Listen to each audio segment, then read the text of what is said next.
Let me take you back to 8 o'clock Wednesday, October 3rd, 2012. The stage is set, the candidates are ready, and the people of America are checking out what's on HBO. It's the first of the three great debates, and as I watched it, I made these following observations. Jim Lehrer of PBS was the moderator of the debate, and he laid out some ground rules, not that either candidate adhered to any of them. He also told the audience that they could not cheer nor boo the candidates. Well, these people waited in line for hours to get their tickets, and now you're telling them they can't boo? I mean, what's the use of being at the darn thing if you can't express your displeasure? I'm glad I watched it on TV, where I could cheer, I could boo, and I could throw stuff at the screen.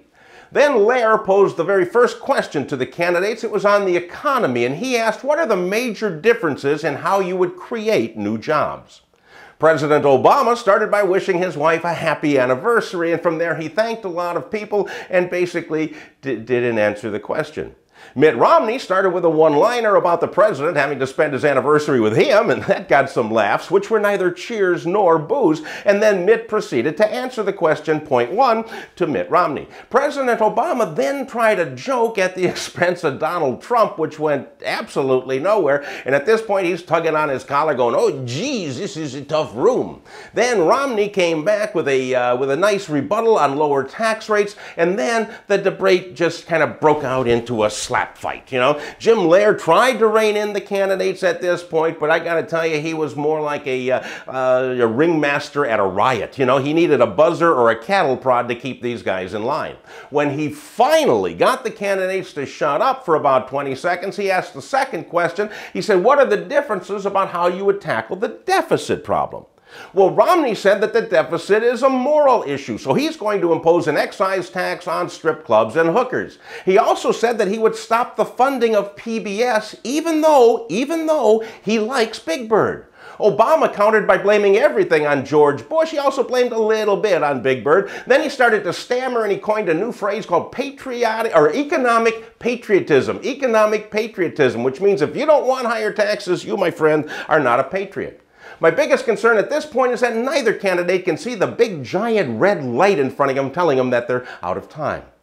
Jim Lehrer threatened both candidates at this point with detention if they didn't start observing the rules, and then he asked the next question, what are the major differences on how you see Social Security? Well, Barack Obama talked about his grandmother who existed on Social Security and Medicare. And Mitt Romney jumped in and said he's in favor of old people because he is one. Then he paraphrased, I should say, JFK by saying, Ich bin ein Geezer. Jim Lehrer then brought in Doberman Pinschers to try and keep the candidates in line and asked them questions about health care. President Obama tried to explain Obamacare, saying that it was based on Romney Care in Massachusetts, and Romney countered by saying, was not, and Obama said, was too, and this went back and forth until Jim Lehrer tased them both. At this point, the debate had been going on for over an hour. I gotta tell you, I was bored to tears, man. I was tempted to switch over to Pawn Stars, but I stayed with the debate and just played solitaire on my computer.